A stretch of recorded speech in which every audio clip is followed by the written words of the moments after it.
144 voos foram cancelados e 303 atrasaram por causa da paralisação dos aeroviários esta manhã. Eles pedem melhores condições de trabalho e aumento nos salários.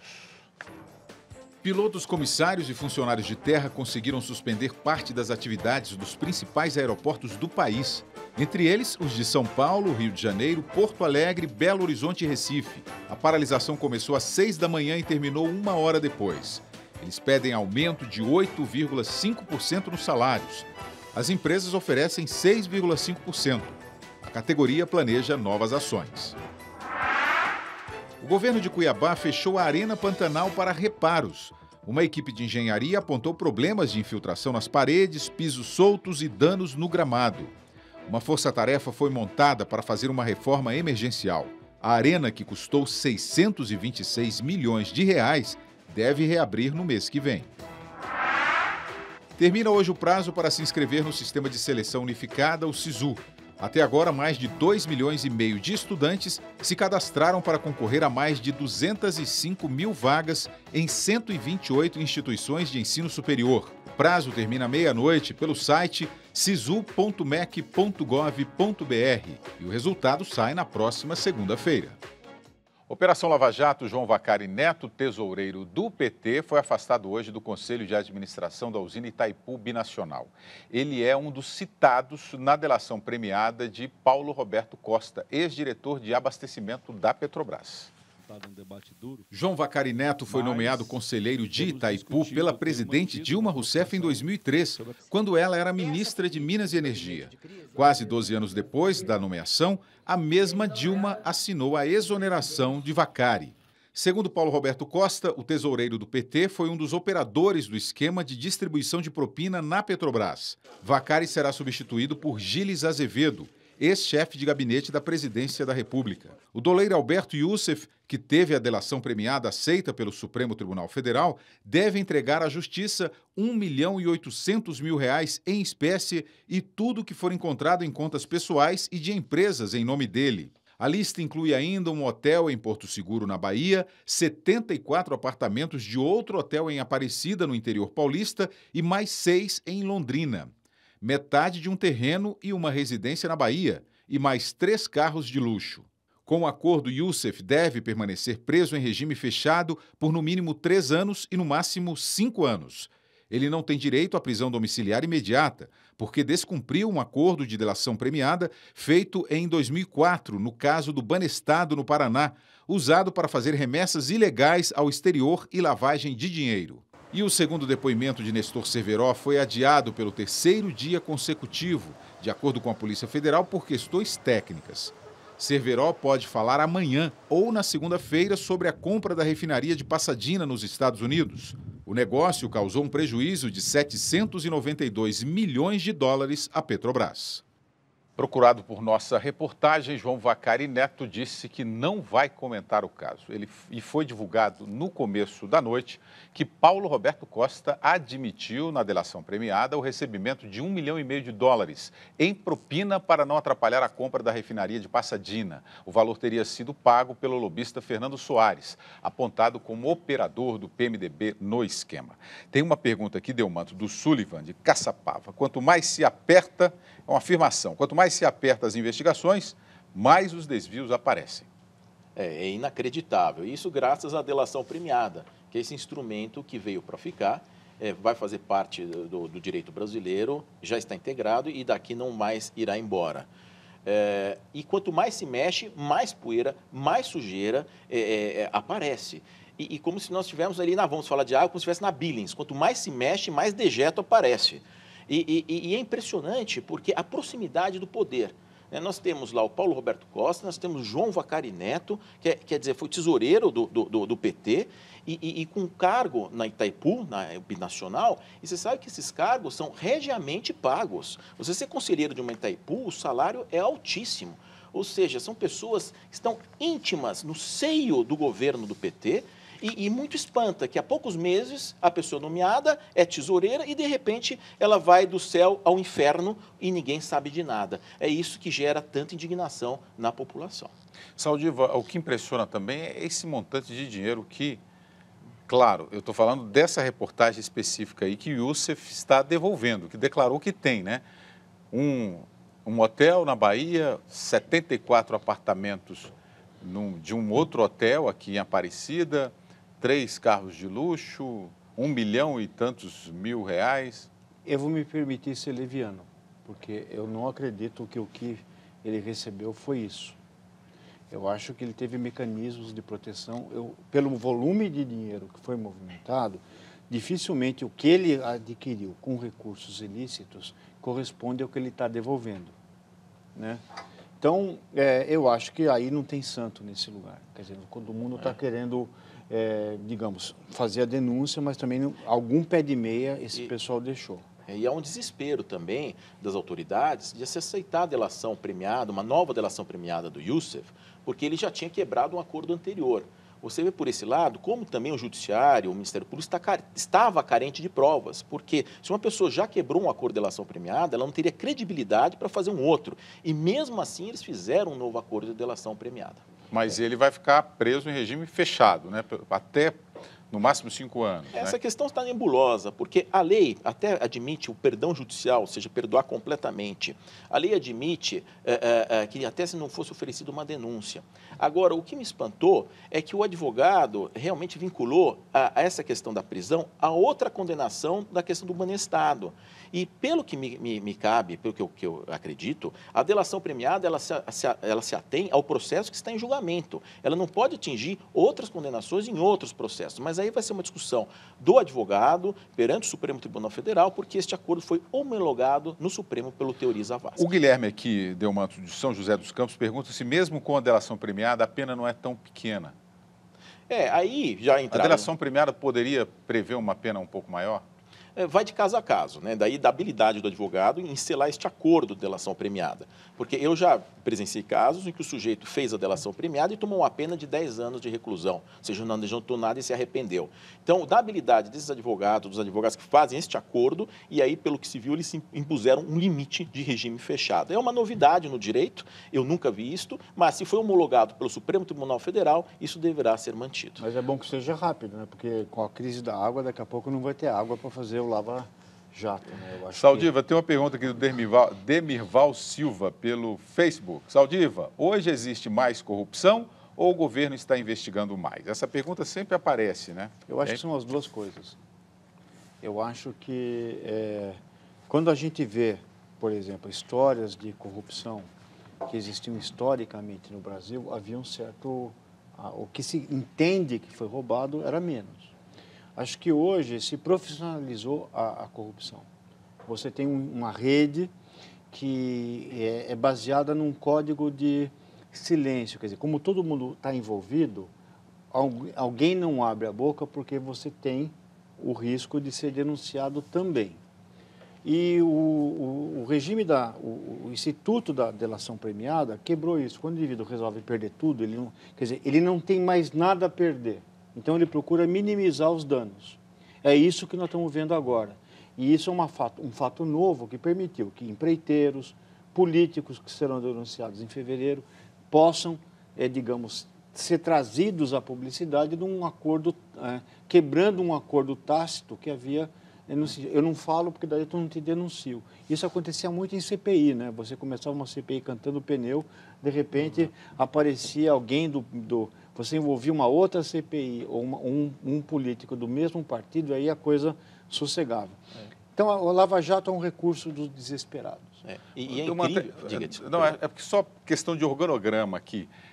Quando se fala assim, o governo esse ano, igual o Saldiva falou, não esse ano, o governo agora permitiu que se investigue mais. É o governo ou são as instituições? Porque o governo, quando a gente cita de governo, a gente lembra logo do executivo, né? Isso é um absurdo. Aliás, a presidenta Dilma disse, né, que no governo dela ela permitiu que a Polícia Federal tivesse liberdade para investigar. Isso é um absurdo. A Polícia Federal é que ser independente. Embora a chefia da Polícia Federal esteja adscrita ao Ministério da Justiça, ela é uma instituição independente. Jamais um presidente da República teria o poder de deixar ou não deixar investigar. Quer dizer, é uma afirmação, é um truísmo que nós ficamos, inclusive, estupefatos. Agora, a questão da delação delação premiada, nós já tínhamos no Brasil, acredite, William e Saldiva, na época do Brasil Império, já existia o Instituto da Delação Premiada nas ordenações, inclusive muito parecido com o atual, que não podia ser o líder do bando e que denunciasse os outros e entregasse os comparsas. Já tinha a delação premiada lá atrás, e no direito a gente diz que nada é novidade. Tudo acaba sendo recriado, tudo vem do direito romano ou de instituições antigas. Mais de 1.200.000 moradores da capital e da Grande São Paulo ficaram sem água porque faltou luz em 2 estações da Sabesp. E os principais reservatórios de Belo Horizonte podem secar. O Estado disse que pode adotar racionamento e multa para quem aumentar a média de consumo. Água tratada jorrando para lugar nenhum. A imagem foi gravada por um morador de Ouro Preto, em Minas Gerais. Uma contradição na cidade que implantou rodízio esta semana. A companhia de abastecimento disse que o problema foi resolvido. Em todo o estado, 7 cidades suspenderam o carnaval de rua por causa do risco de falta d'água. E em breve, quem ultrapassar a média de consumo vai ser multado. A sobretaxa deve ficar entre 20% e 30%.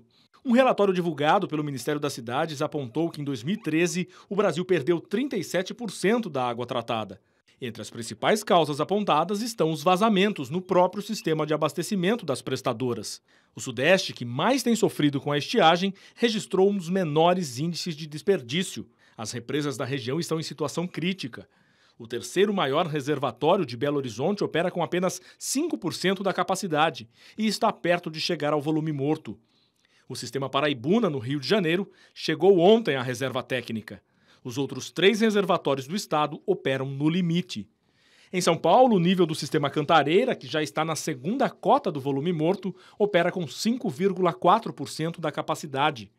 A boa notícia é que 3 reservatórios que abastecem a região metropolitana registraram aumento no volume entre ontem e hoje. O governo do estado informou que vai retirar mais água da represa Billings para aumentar a capacidade do Guarapiranga e do Alto Tietê, que atendem 11 milhões de clientes da Sabesp na Grande São Paulo. Uma pesquisa da Rede Nossa São Paulo, em parceria com a FEComércio, apontou que 8 em cada 10 paulistanos acreditam que correm grande risco de ficar sem água por um longo período. A gente não trabalha com água de reuso, a gente não economiza água como deveria, a gente não capta água de chuva, né? E hoje nós estamos começando a perceber que as pessoas estão começando a providenciar essas alternativas do cotidiano e estão ficando mais apreensivas e levando a sério que é fundamental economizar água. O calor não é mais um problema para a pequena Safira. Há 2 meses, o pai dela montou um sistema que capta a chuva na laje. A água desce por um cano e passa por um filtro improvisado. A piscina, mais a caixa, são quase 2.000 litros de água. E bastam 20 minutos de chuva para encher tudo isso. Além de dar a sua contribuição com a crise da água, a família do Safir também está economizando. A conta baixou R$40. Além do dinheiro que volta, óbvio, mas a possibilidade de ajudar um próximo que está faltando água na casa dele. Saldiva, sempre tivemos água em abundância, agora a água está ficando cada vez mais escassa. Temos que pensar em alternativas, é isso? Acho que a gente nunca teve água em abundância. Nós pensávamos que tínhamos água em abundância. Existe um estudo que foi conduzido pelo professor Carlos Nobre, do Instituto Nacional de Pesquisas Espaciais, que juntou uma série de especialistas para mostrar a vulnerabilidade das megacidades, especialmente do Sudeste, a essas mudanças climáticas. E já se você dividir quanto de água é produzida no Sudeste pelo número de habitantes, isso vai dizer mais ou menos quantos litros de água você produz por habitante. E esse número é menor do que no semiárido nordestino. Ou seja, nós temos uma condição de estresse hídrico comparável à de uma região que usa a água de uma outra forma. Tem uma outra cultura que foi educada ao longo de décadas ou de séculos com a perspectiva da carência. Então, eu vejo agora, por exemplo, tem cidades no Arizona, na Califórnia, na Austrália, que usam água de esgoto. Para você limpar uma água de esgoto e transformá-la em potável, você gasta muito dinheiro. Então, o conceito da água como um bem inesgotável, nós vamos ter que mudar, talvez, se continuar desse jeito, a água como um produto industrial. Quer dizer, nós vamos ter que ter um processamento industrial e cobrar muito mais caro pela água. Portanto, eu acho que essa crise foi ignorada pelos nossos governantes os avisos foram dados há muito tempo Eu acho que os nossos governantes não estudam, ou se estudam, não preferem não entender a mensagem e, de novo, volta aquela história do marketing, né? Você minimiza uma crise na véspera de uma eleição para depois que a eleição passa, você começa a mostrar a realidade. E a realidade é de que vai faltar água no Sudeste. Não sei se em São Paulo, em Belo Horizonte, mas alguma cidade, ou talvez no conjunto delas, nós vamos ter água e nós não temos um plano B. A ideia de que Deus vai fazer chover, como disse o nosso ministro, eu acho interessante, mas se ele tivesse esse poder, eu gostaria que ele usasse agora. Porque a perspectiva, quando a gente vai ver o histórico dos nossos reservatórios, cada vez eles estão em níveis decrescentes. E vai prejudicar também a questão da energia, né? Não se esqueça que elas andam juntas, não é isso? Nós dependemos da energia hídrica, né, de base hídrica, sobretudo. Mas eu cito mais uma vez outro tripé, William e Saldiva. Nós temos, nessa questão da água, primeiro o ponto do esgoto. O Brasil tem uma crise de saneamento gigantesca, é um absurdo o que se joga de esgoto in natura nos nossos rios. Guarulhos, até pouco tempo, quase 100% de esgoto era jogado. E hoje é 50%, se eu não me engano. Depois de muito estresse. Ali na área da Zona Sul, da Billings, todo ali Socorro, tem um distrito industrial de Jurubatuba, tudo jogado in natura na Billings, todo Panambi, Morumbi, ali dá descarga e vai direto para o Rio Pinheiros. E o outro estresse é a questão do desmatamento na Amazônia, o desmatamento aqui também das nossas nascentes. Então, não tem tratamento de esgoto, e isso tem a ver também porque as estações demoram muito para ser construídas. Então, não pega um mandato do político. O político não tem interesse em fazer tratamento de esgoto porque demora 10, 15, 20 anos, e se ele não for ser reeleito. A questão das obras, que dessa demora toda, não se trata de esgoto, tem um desmatamento, e aí nós temos todo esse caos que nós estamos vivenciando. Mas, Delmanto, eu sou otimista. Acho que essa crise veio para mudar um comportamento. E hoje vai passar a ser politicamente, um capital político, você investir em água. Então, nós tivemos que ficar doentes, ficar desidratados, para que a gente pudesse criar as condições políticas e você investir no que era necessário ser feito, pelo que a razão fazia. Então, a política tem uma lógica que foge um pouquinho da lógica Agora, do conhecimento. Se me permite só, depois vai precisar ter muito cuidado com a água que vai sair da Guarapiranga, porque vai vir a água não tão limpa da Billings, que a Billings tem uma parte dela que está muito poluída, nós temos concentração de chumbo até 100 vezes o admissível, temos fosfato em níveis altíssimos, ou seja, vai ter que exigir do governo mercúrio, controle de qualidade do que vai ser jogado na rede de distribuição. E sabe uma coisa que o que vai acontecer no futuro? Eu vou fazer um exercício agora, colocar uma bola de cristal e nós vamos comprar água de caminhões-pipa. Quem vai investigar a qualidade da água que vai ser servida pelos caminhões-pipa? Quando você pulveriza, você sai da Sabesp, pulveriza uma miríade de fornecedores, nós temos que saber o que nós vamos estar oferecendo nas creches, nos hospitais, nas escolas, que é onde que esses caminhões-pipa vão começar a colocar sua água. O policial militar que confessou ter matado o surfista Ricardo dos Santos em Santa Catarina tinha ingerido álcool no dia do crime. Foi o que concluiu a perícia. O exame toxicológico não detectou o uso de outras drogas. Crimes envolvendo policiais de folga abriram uma discussão sobre o porte de arma fora do horário de trabalho. O Instituto Médico Legal de Santa Catarina concluiu que o surfista Ricardinho, morto na segunda-feira, levou 2 tiros, um deles pelas costas. Quem disparou foi o policial militar Luiz Paulo Mota Brentano, que estava de folga. Na véspera do Natal, um policial militar também de folga saiu em defesa do filho e matou um empresário com um tiro na zona norte de São Paulo. Os 2 policiais estão presos. Os crimes provocaram uma discussão sobre o porte de arma por policiais fora do expediente. Para este especialista, nesses casos, alguns agentes de segurança agem de forma irracional. Quando ele está de folga, ele fica liberado desses constrangimentos, desses limites todos.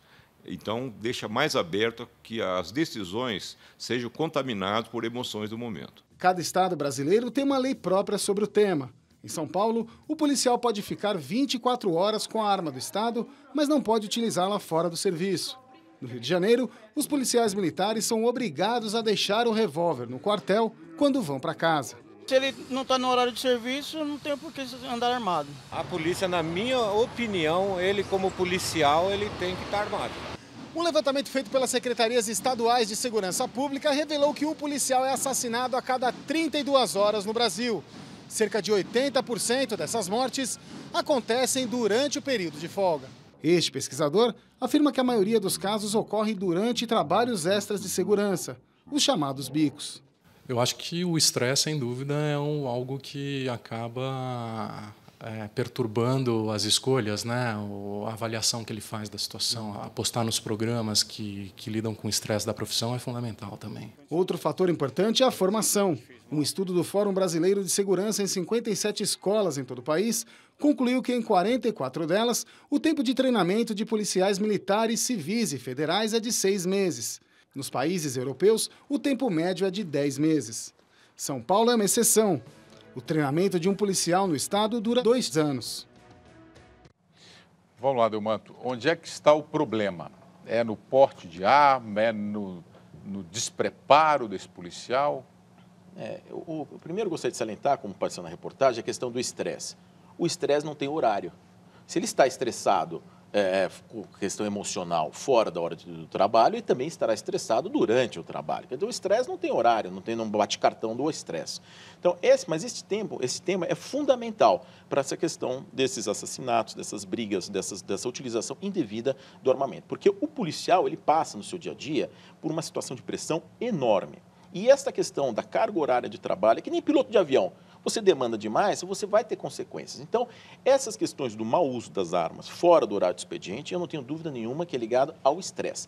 Porque se ele tem capacidade para usar a arma durante o trabalho, ele tem que ter também a capacidade para usar a arma fora do horário de trabalho, até por questões de segurança. Eu não sou favorável que o policial deixe a arma no quartel quando ele está em folga, porque ele é um alvo, naturalmente, do crime. Então, ele tem que se defender. Agora, nós temos que ter exames psicotécnicos, controle de carga de horário de trabalho, exames, quer dizer, é uma questão de gestão humana da polícia. Saldiva. Estresse mede. Você tem, inclusive, quantitativamente, a partir de medidas de frequência cardíaca, de condutividade térmica da pele, se mede estresse. E eu vou sair um pouco da esfera policial e passar para uma área que eu entendo melhor, que é a rotina de que você precisa sofrer para ser médico. Então, você trabalha também em uma carga horária enorme e você tem soluções de situações de risco que você tem que tomar decisões. E eu acho que o estresse é o maior conselheiro para decisão ruim. E, então, eu acredito que existe uma classe, eu não imagino que a vida de um policial militar hoje no Brasil seja uma coisa fácil. Eles são mal pagos e estão sujeitos a serem mortos no caminho da sua casa e também enfrentam situações cada vez mais difíceis. Então, acho que deveria existir um mecanismo de proteção que não só vai proteger o policial, mas toda a sociedade. Eu acho que o indivíduo que sai com uma arma, numa condição de análise, de julgamento prejudicada, ele está arriscando a si mesmo e principalmente pessoas que são inocentes. Agora, neste caso específico deste homicídio ou não em legítima defesa que está se discutindo, o advogado de defesa deste policial diz que a vítima, coitado, teria um facão contra o policial. Quer dizer, isso vai precisar tudo de uma prova. Mesmo a questão dos tiros, diz que há um tiro pelas costas, também precisa ser avaliado, porque às vezes numa dinâmica de uma luta pode acontecer do sujeito virar e sair. Ou seja, precisa tudo com muita cautela avaliar este contexto, porque à primeira vista foi um homicídio. Mas o judiciário deverá dizer, né, vendo as provas periciais, o que aconteceu. Mas seria muito difícil uma opção contrária, porque o coitado da vítima, um surfista, um moço com uma carreira brilhante e perdeu a vida de forma estúpida por este policial estar aí sim portando uma arma fora do horário de serviço, mas não indo para casa, indo para um bar e consumiu bebida alcoólica. Quer dizer, essa sensação de super-homem, ela é muito delicada misturada com bebida. Ou seja, aí a questão de exame psicotécnico, de disciplina sobre os policiais, porque é a arma do Estado, nós pagamos esta arma, nós pagamos essa munição e ela foi mal utilizada, pelo que tudo indica. Agora, não se sabe ainda se era a arma realmente do Estado, que precisa fazer a balística, não é isso? Tudo indica que sim, não é? Agora, se ele tiver uma arma que não é do Estado, muitas vezes até armas .40, armas até de uso restrito das Forças Armadas, não se sabe ainda, eu não tenho detalhes do caso para entrar nesta seara, mas que é lamentável, é lamentável. O Banco Central Europeu vai injetar 60 bilhões de euros por mês na economia do bloco. O pacote foi destaque no Fórum Econômico Mundial em Davos, na Suíça. O presidente do Banco Central Europeu, Mário Draghi, disse que a instituição vai comprar a cada mês 60 bilhões de euros em títulos públicos e privados. O objetivo é impulsionar a economia da zona do euro e aproximar a inflação da meta de 2%. O programa vai durar pelo menos até o ano que vem. O mercado reagiu e, imediatamente, nos Estados Unidos, o índice Nasdaq fechou em alta de 1,25%. Na França, a bolsa subiu 1,52%. Aqui no Brasil, o Bovespa fechou o dia com alta de 0,44%. Já o dólar caiu pelo terceiro dia consecutivo e fechou abaixo dos R$ 2,60. Enquanto o Banco Central Europeu fazia o anúncio do pacote, a primeira-ministra alemã, Angela Merkel, discursava no Fórum Econômico Mundial em Davos, na Suíça. Merkel lembrou que, apesar dos estímulos, os países não podem abandonar as reformas estruturais. A primeira-ministra também falou sobre os conflitos na Ucrânia. Ela acusou a Rússia de violar a ordem pacífica da Europa, mas alertou que o continente não pode cortar os laços com o Kremlin. O príncipe Andrew, da Grã-Bretanha, fez em Davos sua primeira aparição pública desde que foi acusado por um tribunal de se envolver com uma garota menor de idade. Ele participou de um debate sobre empreendedorismo. Nós exibimos agora há pouco uma reportagem falando de grupos como Atletas de Cristo, que unem religião e esporte. O ministro do Esporte Jorge Hilton, ligou para a redação da TV Cultura e disse que nunca defendeu essa ideia como política pública. O ministro falou que a prioridade de sua gestão é massificar os esportes, desenvolver o futebol feminino e realizar com sucesso os Jogos Olímpicos do Rio de Janeiro no ano que vem. Está dito, ministro, e muito obrigado por ter ligado, não é isso? Tomara que ele siga esse caminho. Agora, nós estamos fazendo um comentário baseado na informação que foi dita por ele mesmo, né? Essa manifestação sobre... tomara que ele tenha reformatado a sua agenda política e se atenha ao que o Estado o coloca para fazer, cuidar do esporte brasileiro. E por isso que o diálogo é muito bom também, porque se não foi isto, passou a impressão que seria. Pelo menos ficou esclarecido e todos devidamente advertidos que, ao que tudo indica, não haverá esse proselitismo religioso dentro do Estado. Em instantes, diplomata brasileiro morre depois de contrair malária na Nigéria. E os Estados Unidos abrem na internet arquivos sobre objetos voadores não identificados.